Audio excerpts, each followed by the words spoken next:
Well, everyone, let me welcome you to the Munk School of Global Affairs and Public Policy virtually. My name is Peter Loewen. I'm the director of the Munk School. And today it's my pleasure to welcome to this panel Darrell Bricker, the CEO of IPSOS Public Affairs, and Martial Foucault, professor of political science and the director of CEVIPOF-Sciences Po in Paris.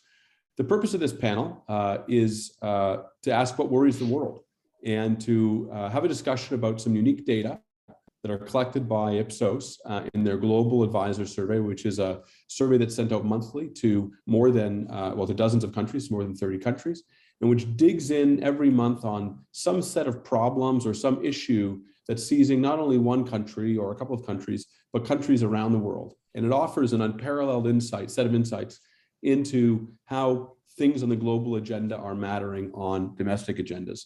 So the way it'll work today is I'll invite Darrell Bricker to give us a bit of an overview of what he's seeing and what worries the world. And then we'll have a conversation with myself and with Martial and with Darrell. If you have questions, and we hope you do, we'd encourage you to put them into the Q&A function, and we'll compile those questions and then throw them into the mix in this conversation. Just before we begin, I do want to begin, as we should, with a land acknowledgement. Where I'm standing at the University of Toronto, this is traditionally the land of the Seneca, the Huron-Wendat, and most recently the Mississaugas of the Credit. And we're thankful for the opportunity to live and to work here. And we're thankful for the opportunity to live and work across Turtle Island. So with that, I'm going to turn it over to Darrell Bricker, who is the CEO of IPSOS Public Affairs, also a senior fellow at the Munk School. Darrell. Thank you very much, Peter. And thank you, everybody, for taking the time to join us today. So what I'm going to talk to you about is a survey that we put out this weekend with the Halifax International Security Forum that's really interesting on security issues and a lot of things that we're seeing in terms of the transition in public opinion through the course of the pandemic. And as we get into the latter stages of it, really were highlighted by what we looked at in the poll. Now, we're getting better, I would say, at reasonably measuring what global citizens think. I mean, it's not perfect. There are holes. China being an example, although we do have some Chinese data on this survey, but we're getting better at it every day. We interviewed, as I said before, 28 countries this time, total sample of 22,000 people. And the nice thing about the work that we do for the Halifax International Security Forum is we've been doing this work for them for 12 years. So we've got a really good trend line of tracking. So to start, just a little context on what we're seeing in terms of global trends. First, the COVID issue is in transition. The intensity is coming down. You can't, be at 10 in terms of emotional intensity over the space of 2 years and have that continue. And that's what we're seeing at the moment. I would still say as an issue, it remains pervasive, but the public does not expect it to be 100% resolved soon or a complete return to normal. Instead, what's happening is it's being managed. We're learning to live with it. Opinions are going to fluctuate at the local level based on the state of the disease, but it's no longer as much a global issue as it's becoming an issue really at the local level, even below just the country level in people's local communities. What's happening in your local community is having an effect on how you feel about the issue. And what's really happening is that people are starting to look at those stats in their community about what's happening, particularly with cases. At the start of this pandemic, it was regarded more as an emergency broadcast. Now it's more like a weather report. They're adjusting their behavior on a daily basis. And like you would with a weather report, adjusting how you would dress based on what's happening with COVID in their community. As I said before, we're seeing this decline in intensity in COVID, which is opening up spaces for other issues to come back on. COVID's now in our global polling on what worries the world, which is the title of this webinar, is now running second to poverty in terms of people's global concerns. And we're also seeing corruption, crime, inequality, and other issues starting to rise. So COVID was an urgent issue. It's becoming less urgent in the lives of people. And what that's doing is it's allowing other important issues to start to rise. One of them is obviously is the cost of living, or what everyday people call inflation. We're starting to see that come up as a significant issue. And climate, since we just went through COP26, is kind of in the middle of the pack, interestingly enough. It ranks higher in affluent countries like Canada and Germany, but it tends to move down the list when you get to other places that are dealing, say, for example, with serious issues of political corruption. A place like Peru, if we ask 18 issues, what are the most important issues today? Climate ranks down in the bottom 5. So depends on where you sit these days, not as much a global concern, and in many countries, really not that much of a concern at all. A couple of specific things that we released through the Halifax Security Forum that I thought were especially interesting. We asked what we call a survey about global influencers. So which countries will have a positive influence on the world over the space of the next decade? Canada, Germany, and France are at the top of this list. Afghanistan and Iran are at the bottom.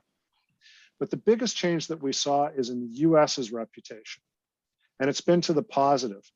During the Trump administration, almost overnight, it dropped 14 points from where it was under Obama, and it's now rebounded by 12 points under Joe Biden. So at the mid-table level, I would say, the United States right now, along with global associations, interestingly enough, like the World Bank, NATO, and IMF. So they've experienced a big turnaround in terms of public reputation in other countries based on what's happened just with the change of administration. The other big mover that we're seeing is China. China's COVID has crushed China's global reputation. They dropped by 15 points in 2020 to 43%, and it hasn't recovered. But while people might argue that it might be other issues that are having a big effect on China's global reputation, it coincides very specifically with what's happened with COVID. Canada, when we take a look, as we focus specifically on Canada and the US in the survey, the bottom of the list for Canada, so the countries that have the lowest regard for Canada right now are China, Russia, and Saudi Arabia. For the United States, it's Turkey, Russia, and China. For China, the worst reputation in the world is what Canadians think about China right now, followed by South Korea and Sweden. What's also notable, though, about China is it continues to have a strong reputation in countries with weaker democracies, such as in Latin America. So we've seen a big decline in China's reputation in the developed world, not so much a decline in the developing world. And this hasn't changed even with COVID. And coincidental with what we were seeing on what I was talking to you before about the diversity of issues that are preoccupying people as their biggest concerns right now. One of the things that we ask on the Halifax survey, something we've been tracking for 12 years, is perceived threats. Last year, the number one threat was potential for pandemics. What's arrived again at the top of the list, and it was on previous lists, is hacking and cybercrime. So when you ask people what they're most concerned about, that tends to be the thing that they're most concerned about relative to security risks. The bottom of the list in all the countries that we asked, most of the countries that we asked, is entering into an armed conflict with other countries. What's particularly interesting about this list is we also asked people what they feel their countries are best prepared to deal with, and it tends to be more traditional military conflicts.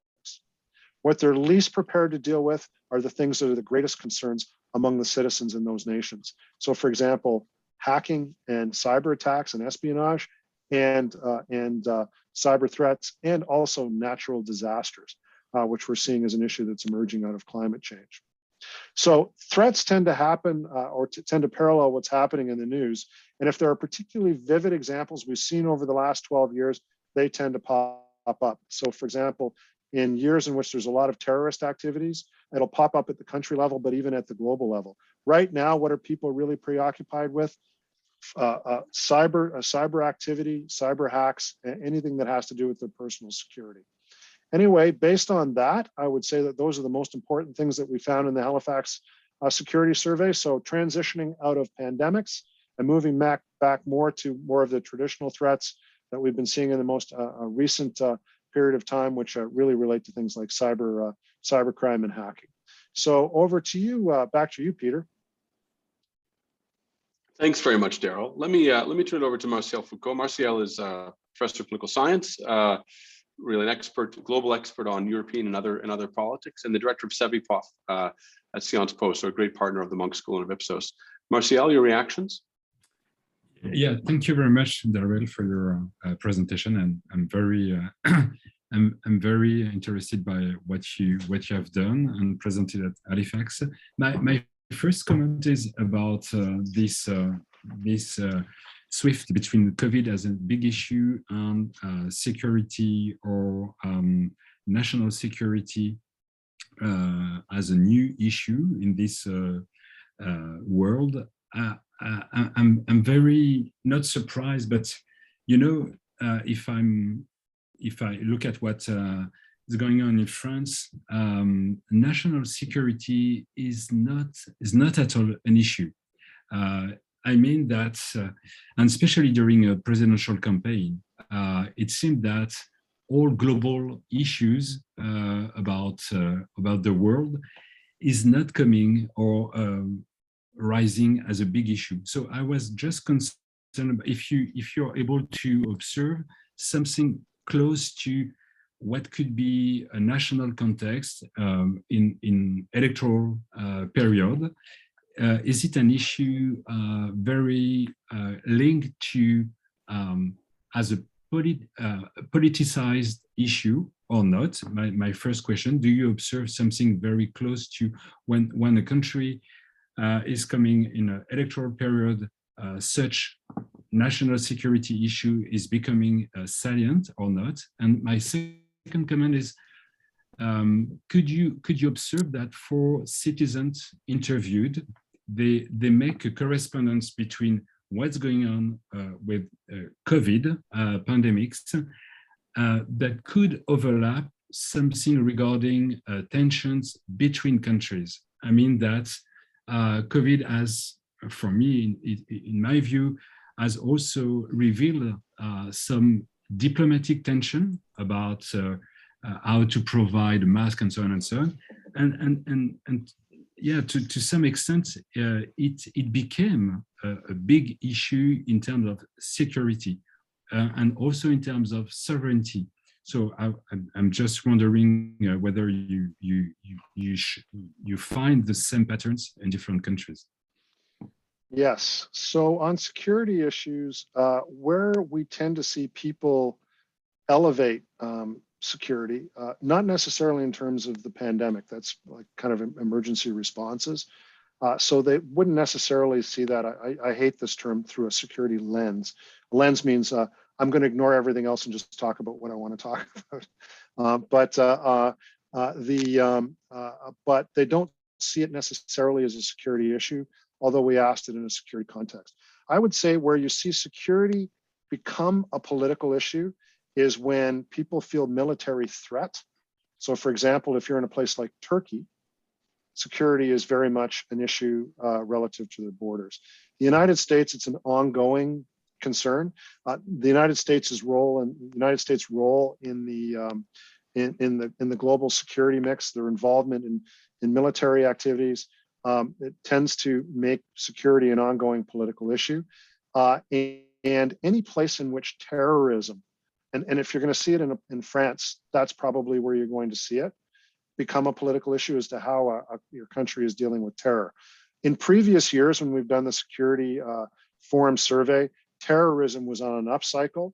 And I would say that in a political level, in a place like France, it could be an issue. Say, for example, after Bataclan, there would have been, a concern about that. So that's when security finds its way into the political conversation.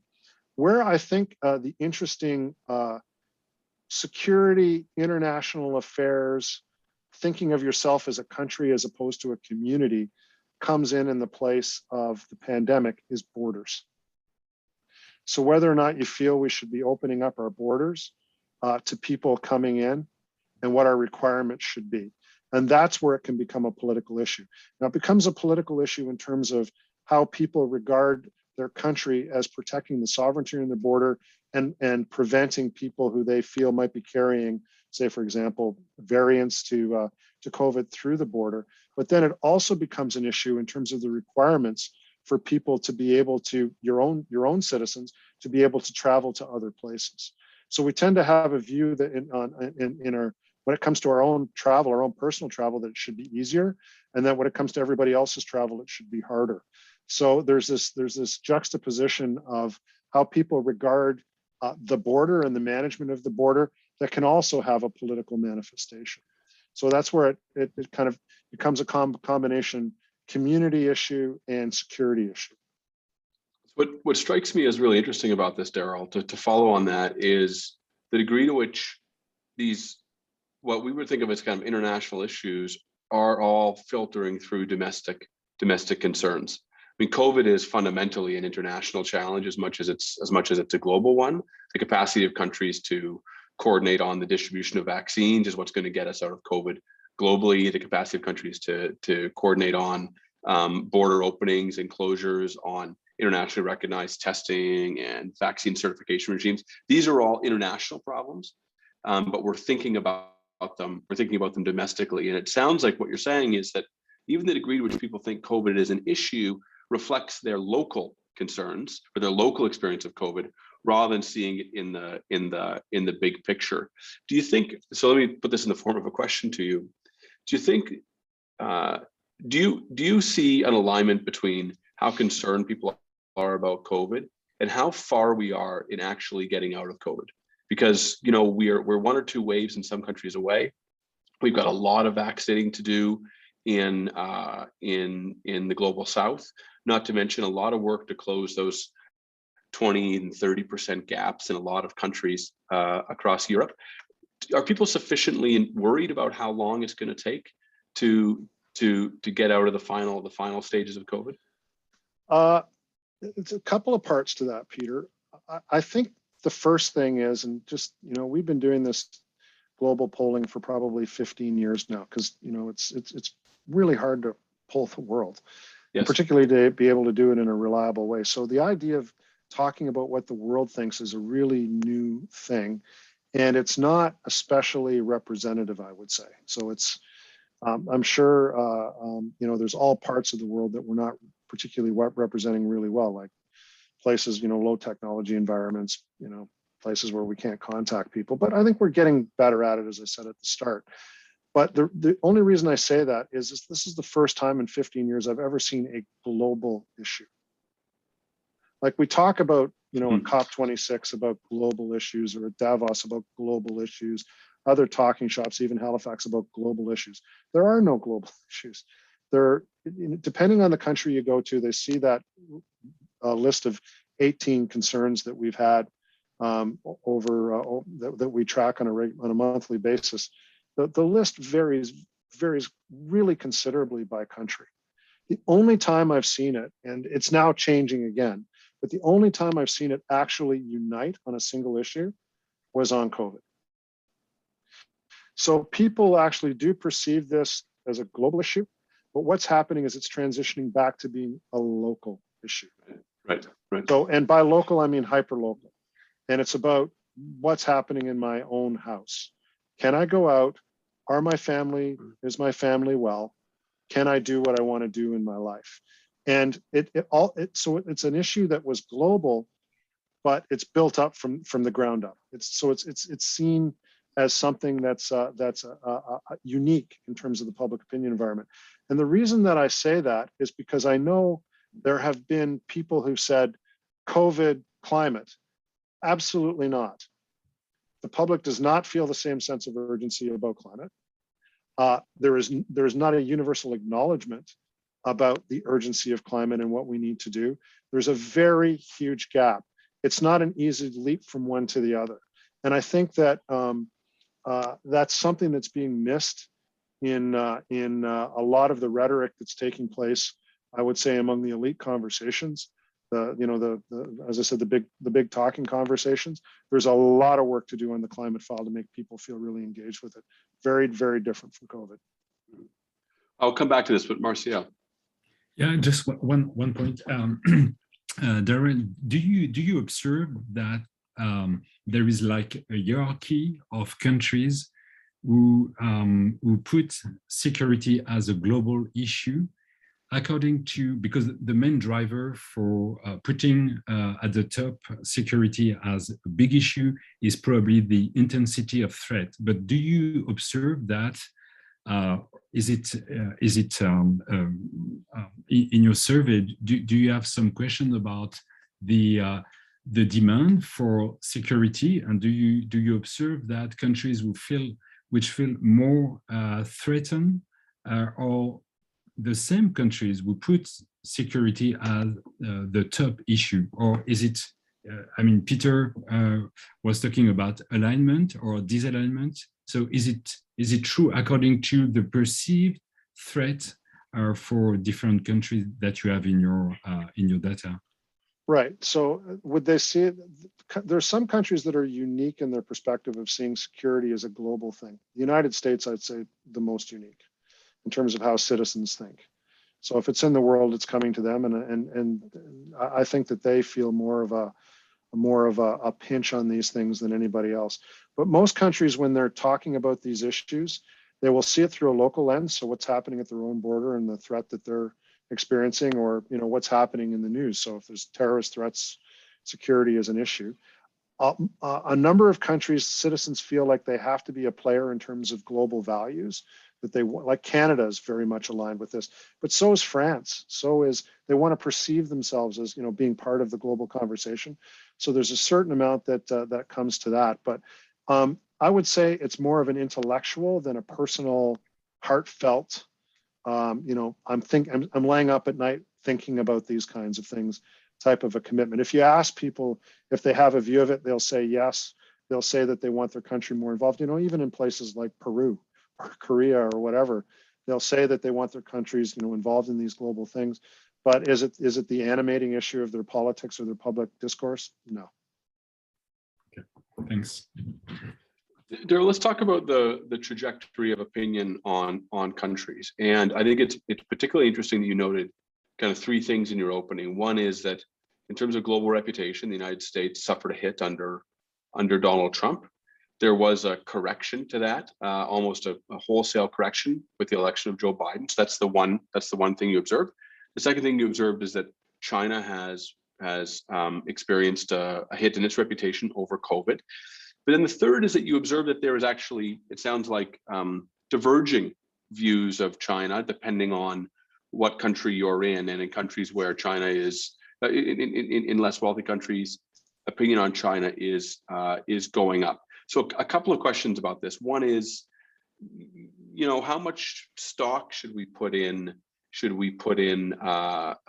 reputational things? Because the US is not necessarily better off now than it was 6 months ago, though maybe it's on a better trajectory or it's got better leadership.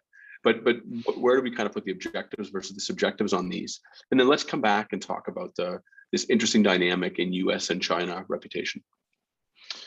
I think, in terms of reputation, so I'm still very much hung up on Francis Fukuyama and the end of history.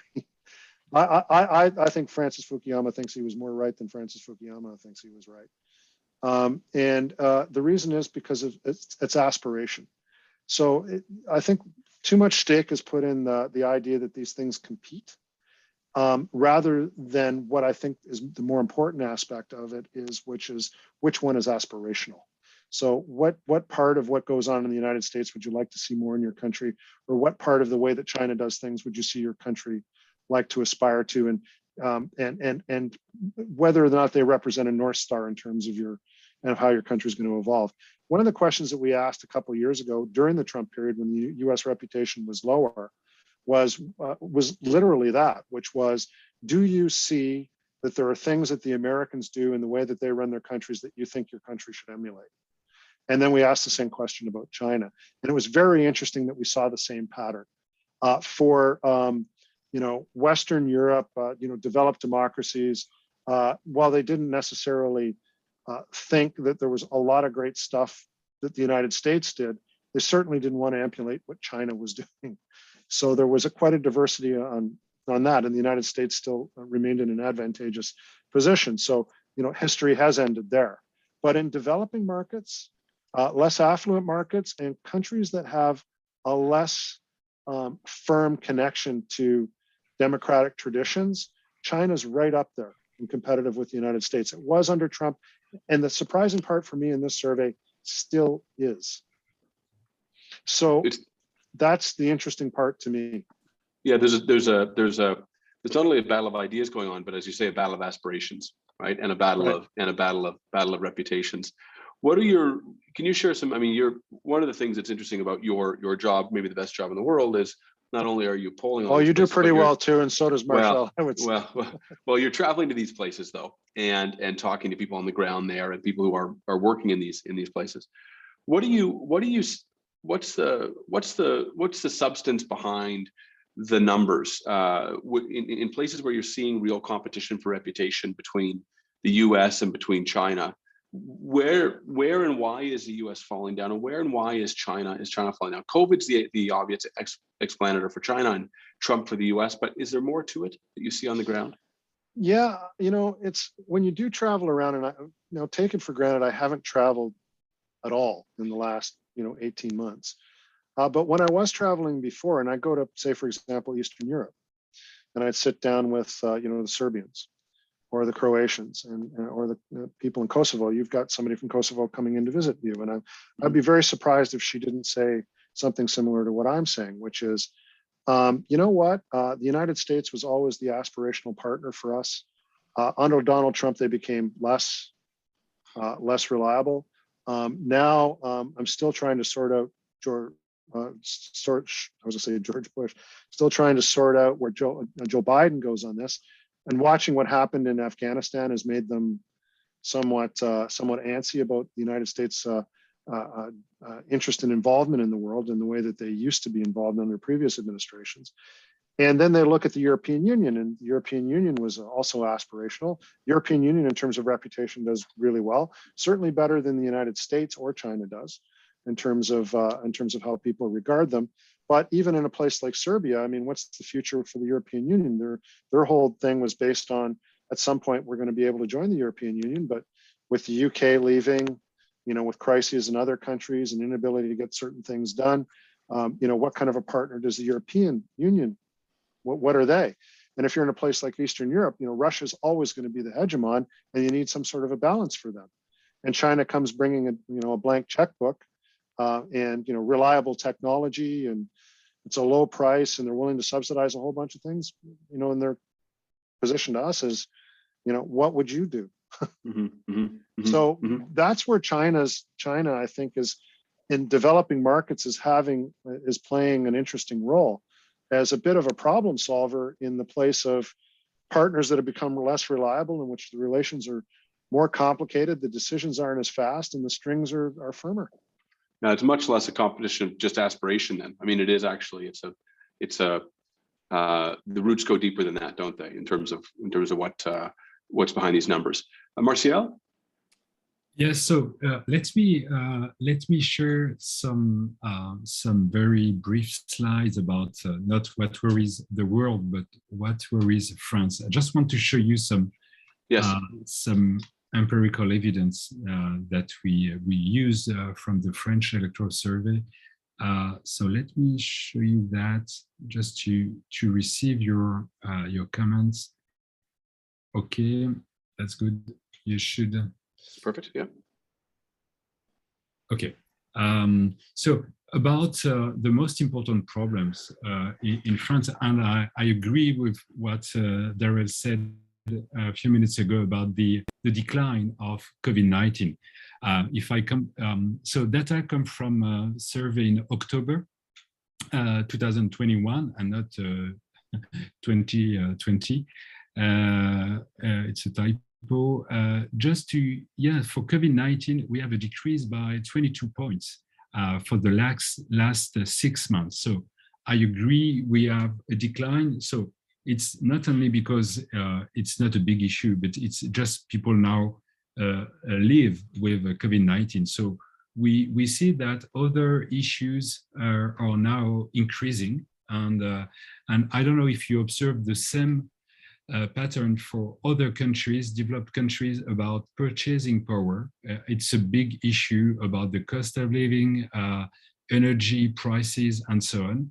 So for the moment in France, and it's important regarding the presidential campaign right now, we have 4 main issues: purchasing power, environment, immigration, and criminality. And what is important to see, if I show you the hierarchy of issues according to partisan proximity, for instance. So sorry, I still keep labels in French, but you have this column for left partisans. So no surprise, purchasing power and environment are the two main issues for left voters. And at the opposite, for right voters, you have, without surprise, immigration and criminality. So to some point, we see that issues still remain strongly politicized. Now, if I just show you for far right, extreme right, we see that for this column, Rassemblement National, RN, we see there is a big issue, immigration, 65%. So it's a huge intensity, but it's not only after criminality, but it's also purchasing power. So just to give you that in France, what worries French citizens and how political parties and how citizen voters react in terms of how do they perceive political parties to be credible, to provide responses. We see that now for this issue, purchasing power, it's not only salaries or in terms of labor market, but it's also the cost of living. We see that many parties are perceived as able to provide correct response, but different opposite responses. That's the first element. The second element, it's more in terms of perspective. I work with my colleague, Pierre-Henri Bonneau, to something more close to consequences of this pandemic. And we focus on some exploring issues in terms of not only what is the most important problem, but how much are you likely to change something regarding what you did in the past and now in this period, specific period of time coming, are you able to change some behaviors? So I just want to show you that on some different categories, it's not only sociotropic versus egotropic change, it's more about the change in your professional life, the change in your personal life, and also the change in terms of comparison between labor and leisure. And we see that there are some issues for which, or some change for which, French citizens are absolutely not willing to change. For instance, to work less and earn less, they are not willing to change, 45%. So it's a scale, 11-point scale, 0 not likely at all, and 10 very likely. And so for some specific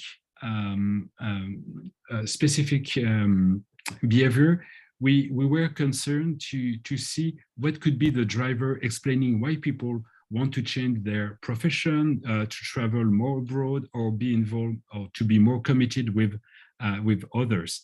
So it just very fresh results. But for me, why it's important? It's because, and what Darrell said in terms of perception, my feeling about this next presidential campaign in France, I think we have to change the way by which we try to explain vote choice.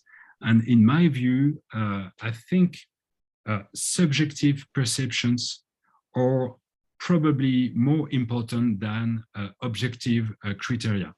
Why? Because I'm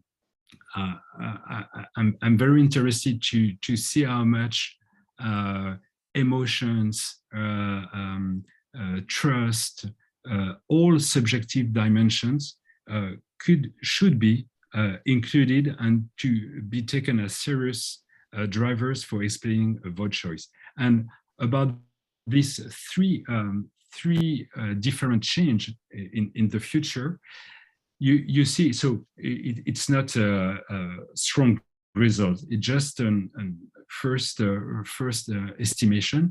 So we use three subjective measurements: life satisfaction, interpersonal trust, and risk aversion. And we see that if I comment about, for instance, being more committed to others, because there are many papers saying that during this COVID-19, solidarity has been one value shared by many citizens. So in France, it seems that you have the reference to comment and to present results. So it seems that people who feel very satisfied by their own life, they are more likely to change their commitment to others, and positively.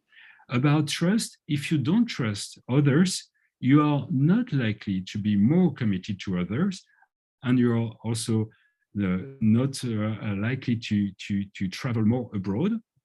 And for a job, it's not significant. And the last, about risk aversion, I'm very surprised, because I was sure that this pandemic has probably forced people to be more risk averse. It seems to be not true, and we don't see whether risk aversion is a good driver to make people more safe about different behaviors. So all in all, my point is to say we should, in different public opinion surveys, to put more emphasis on subjective measurement, perception of the situation. And I don't know, for national security, if we could, or security issues, if we could see differences between people according to subjective measurements. But I think, I don't know, what is your opinion, Darrell, at IPSOS about that, but I think it's something we should focus on more in the future. Yeah, this is fascinating, because I actually agree. You're going in exactly the right direction. I was just having a conversation about this morning with some of my colleagues.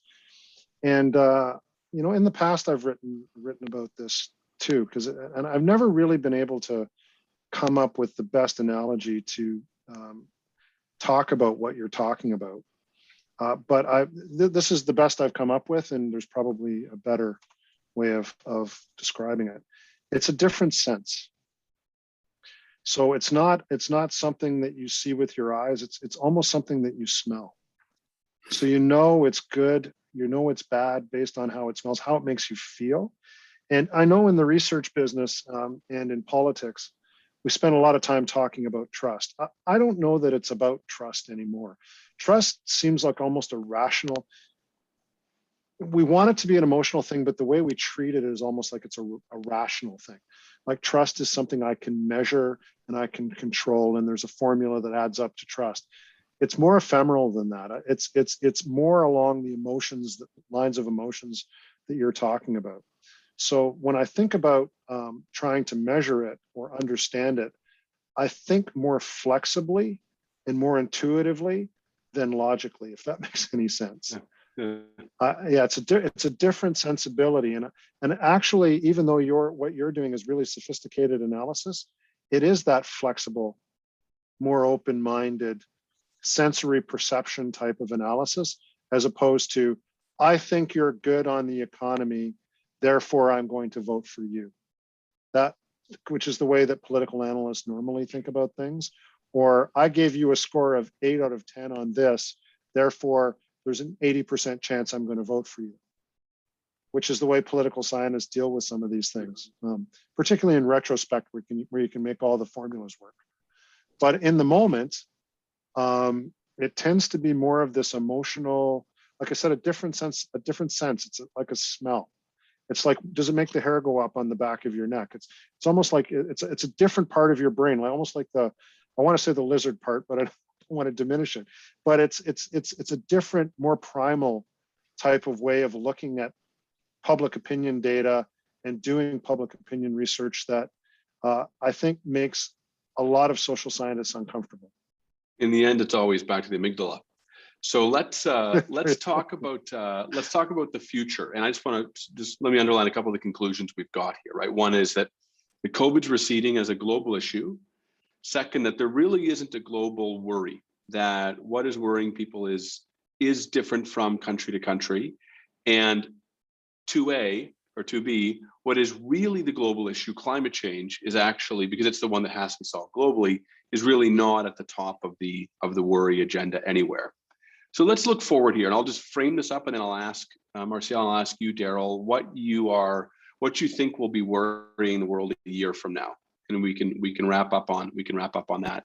I think a fair characterization of where we are right now is that the public has trusted politicians and leaders with an unusual amount of trust over the last couple of years as we've come through the COVID pandemic. Leaders have asked the public to do big things, not only getting vaccinated, but staying home from work and rethinking home life and not seeing family, all these things. And for the most part, publics have complied with that over a period of time. So it's been a kind of a rise of the experts and elites telling citizens what to do, and citizens have responded. As COVID recedes, what's going to step into the fore as the issue which is really worrying the public, and which good politicians, that is to say talented politicians, are going to leverage? My own intuition is that economic uncertainty, underwritten by changes in inflation, increasing rates of inflation to levels that we haven't seen before in the last 20 years. 6% may not seem high if you lived through the 80s, but if you didn't, then 6% seems very high. That inflation and cost of living, and the disruption of coming back into normal life, and the costliness of that is going to be the dominant worry across most countries in the next year. But Marcial, I'll leave it to you to make your forecast, and Darrell, I'll leave it to you to wrap up. Marcial. Yeah, I mean, I agree with what you said. I think it's a good question about, in a sense, political accountability. How our leaders, political leaders, are able to address what is the hierarchy of global issues. Now, at the beginning, we mentioned that there is a big difference between what could be perceived as a global issue and what is a domestic issue. For me, what I could see is, and I have no response. I was very, very surprised, and to some extent very shocked to see this association or correlation between popularity and the way by which political leaders have handled the crisis. And 1 year after, I'm not sure that it's possible to attribute any way by which leaders have managed this crisis as an input to measure popularity or political accountability. Now, I'm very puzzled by this mechanism by which a global issue is necessarily becoming a domestic issue. You mentioned climate change. Climate change is a very good example because, in France, for sure, French citizens do not see their political leaders as, or political representatives as good leaders to change anything in terms of climate change. So we know that should not be a domestic issue, but responses are perceived at the domestic level, but they know that the best response must be provided at the international level. So there is, for me, it's just tremendous, because for political scientists, you have a lot of work to understand this evolution and puzzling evolution between domestic and global level. Darrell. I'm aligning on the economic issue. I think that's what's going to be really at the top of many people's lists, whether it's inequality, poverty, or people's lack of faith about them, their ability to pay for their retirements and be prosperous in the future. I think that there's a bit of a misreading among political elites about the degree of support there is for want of a better term, build back better. I think that you can't spend a couple of generations in most of the developed markets telling people that deficits are bad ideas to all of a sudden have them convinced that they're good ideas. And whatever the side of this, because there's always, Constance wheel, it's gonna turn.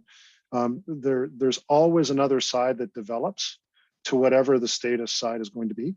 And that part has been, I would say, a little fractured as we've moved through this pandemic, but it's going to come back.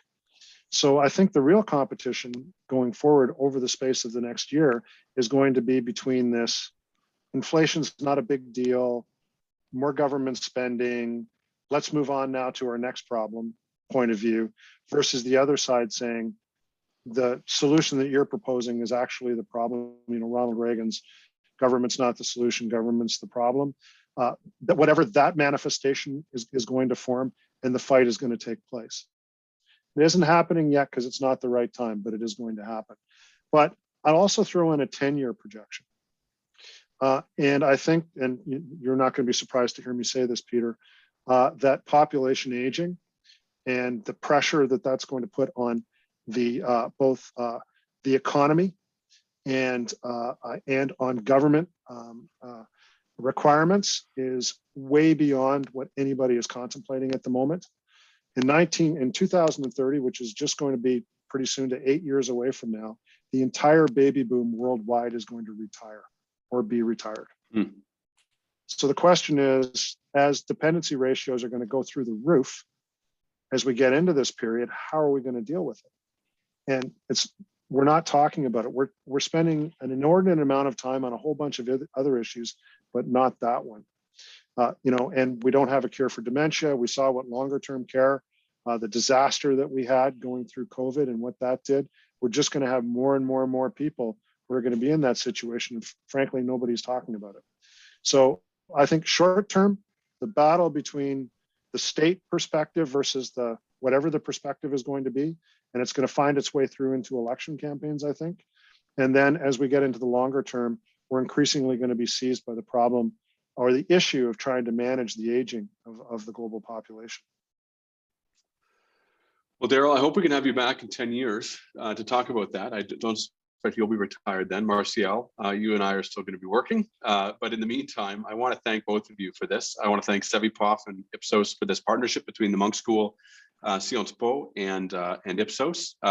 And thank all of you for joining us. We'll be back again twice in the new year for another update from the Global Advisor Group at IPSOS and with Sciences Po and with the Munk School. So until then, thank you very much, and everyone keep well.